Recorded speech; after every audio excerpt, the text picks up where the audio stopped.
Okay, so we're live. Welcome everybody to our live video. I am here with my good friend Julie, and we are discussing today what your tax preparer wishes you knew as we start to prepare for tax season. So Julie, thanks for being on here and doing this live with me today. And we decided to do this because we're getting ready to head into tax season because we're about midway through January, and as you and I were talking about, some of those tax documents are going to start to be rolling in for businesses and employees and for people through the end of January. So what should people be looking out for, and what should they be doing in gathering those documents and preparing those for their tax preparer? Well, at this point, there's a lot of documents that you need to prepare the taxes that aren't due until the end of January. So as much as it would be nice to be able to gather everything and do it early, for most businesses, I mean, you may be able to do that with as an individual filing your because if it's only your W-2, you have everything you need. But most people have other documents that go into the process. So at this point, you just want to keep an eye out for anything that looks tax related, like as far as on the personal side, or any kind of real estate interest, any loans. There's usually a year end thing that shows the year end, because the tax preparer is going to want to know the year end balance and the interest for the interest expense. So all of those kinds of things. There's 1099s, 1098s. If you have kids in college, the tuition things for your health insurance, if you have subsidies, and there's a place to get that information as well. So it's all those kind of government documents. And really, if you just, every time you see them, you just keep them in a pile until the end of January, by the first week of February, they should all be there. One of the things you also want to look out for is if you're working with the same tax preparer year after year, most of them send out some kind of business organizer or some kind of letter with a checklist of things that they're going to be looking for. So you want to put that in that pile too. And then at some point, after the end of January, between January and not too far into February, if you want your tax preparer to really love you, you make sure that you have pretty much, it looks like that pile is everything on the list. If you're not sure, make an appointment with your tax preparer, take the stuff in. I mean, that's what those of us that are used to seeing these documents, we can just go through the pile quickly, be like, oh, you still need this, or, oh, we've got everything. So if you're looking at it like, oh my gosh, they're never going to understand. Well, actually, we'll understand. We probably understand more than what you understand about the document. So like, the most important thing you can do is make your appointment early and bring your stuff in early so that you're not that person that shows up on April 10th and wonders why you might end up on extension. April 15th is the filing deadline for personal tax returns on normal years that don't have COVID delay. So that's why it's, that's 5 days before. So if you leave your tax preparer a month or something, then that's much easier for them because, usually a lot of people wait until the last minute. So if you're not one of them, you're often more favored by many tax preparers. Plus, when you get it in early, sometimes it's better that way anyway. You get everything taken care of, and then the stress is gone. If you're going to get money back, you'll get it back faster. Favorite thing.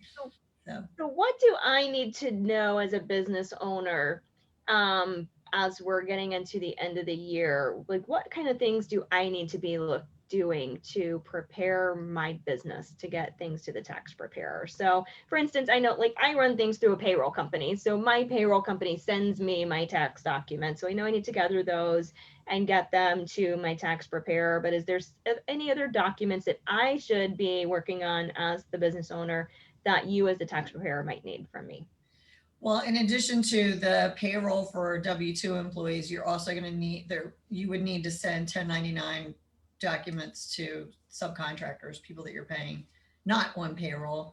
But having a payroll service makes it a lot easier. And some payroll services will also track your contractors and they will take care of that piece for you as well. You just need to make sure it's getting done one way or another, that everybody's getting their year end, like this is all the money that you made, that we paid you this year. documents. But other things that you want to look for is if you made large purchases, if you bought a lot of expensive equipment, the way that that's supposed to be recorded is it's supposed to be recorded as an asset. So it goes like in a separate part of the tax return and a separate part of the financial statements.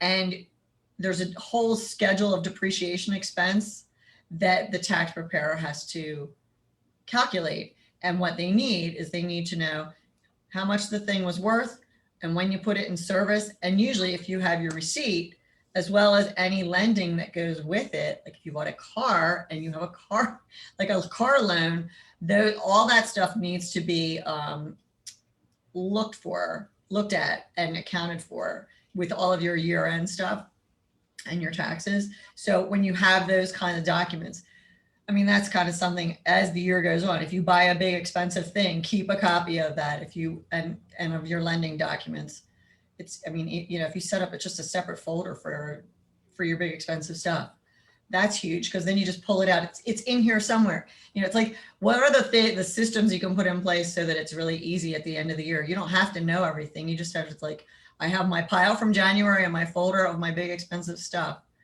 and, and my loans.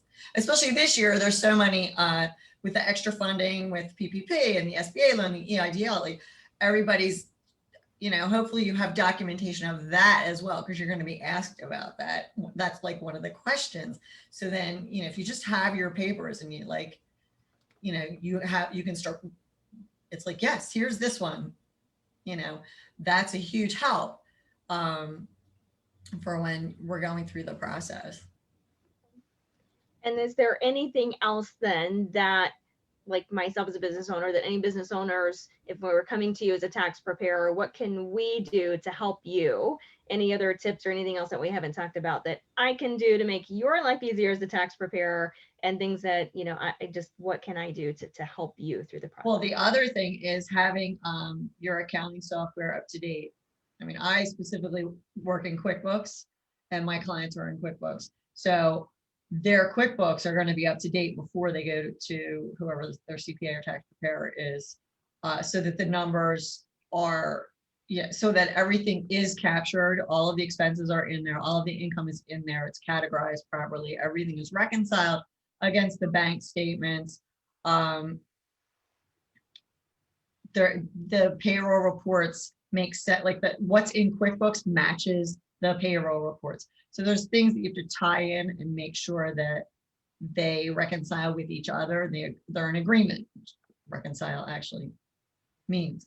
But if you get that done before and you're able to take a nice clean data file or clean reports to your tax preparer, and all they have to do is drop those numbers into the tax return, it's a whole lot less work for them than if you're bringing them a bunch of papers and no accounting information organized. Like, here's my pile of expense receipts, because that takes a long time to pull them together. Whereas if you have a system in place, or even so, if I had somebody come to me now where they had not done any tracking of anything, but if the majority of the activity goes through a bank account and a credit card account, the majority of the time we can log in, download the data, get it into some kind of format that we can then pull it into QuickBooks, categorize everything, and still have a nice profit and loss that is, can be used for the tax return. So there are ways to do that. I think that, and of course, then that goes back to if you haven't done anything at all, if you manage to separate your business and personal, that's huge. For if you're trying to recreate everything at the end of the year, it's about 1/5 the time to get your business put together if you don't have any personal mixed in there. So it also sounds like taking, the small investment and have a really good bookkeeper keeping up on this stuff through the years is really beneficial to help with the tax preparer at the end of the year to provide everything that they need to have done and provided and clean, that's definitely it's definitely a big asset to have that. And as well as during the year, you have the information, but then at the end of the year, whoever you're working with ideally should have everything, neat and tied up and hand it right over to whoever your tax preparer is, so that the person can trust in the information without double checking. Now I'm getting an echo. I don't. Okay. Oh, I do hear your echo. Yes, I do. So, all right. And so as we stop, any final words of wisdom, advice, anything that needs to know to head into tax season and to getting ready for it and getting things over to their tax preparer? I would say if you're not sure or you're, at all, just ask, like shoot your tax preparer an email and say, hey, what do I need to have? Because the majority of them are always happy to have somebody want to know, especially, early on versus late. So we really appreciate it when people are proactive. Yeah. So if somebody doesn't have a tax preparer right now, I have two questions for you, and they're looking for one, how can they contact you to get in contact with you to discuss being their tax preparer? And then two, is there somewhere that they might be able to go or a resource that you can send them to that that has like that checklist that they could download somewhere and start to prepare for on that checklist? Shoot, there's like almost any CPA firm has you could Google and you'll probably see different firms that have, because that's a common thing for them to put out there. The thing that I have a resource for how to see if your QuickBooks is ready myself. As far as doing the actual tax return, I work hand in hand making sure the QuickBooks data is accurate for that, but I don't actually prepare the return itself. I work with other tax preparers. So I can either work with one that you already have, but I can definitely recommend I know a lot of great ones that I work with very closely. So, and the easiest way to find me, either clarityfinances.com at my website. You can schedule a free call with me. Julie at Clarity Finances is my email. And then social media platforms, you can find me as far as out there. All right. Well, thank you, Julie, for this helpful information. And anybody that needs to start wrapping into their finances, or ideally starting to get their finances good and stay clean for 2021, reach out to Julie, and so she can guide you in the right way that you need to keep your business and your finances clean and clear, and wrapping up for 2020 and keeping them clean for 2021. So thank you, Julie. This has been filled with some great helpful information, and I look forward to our next live that we're going to do soon. So thanks for being here. Thanks.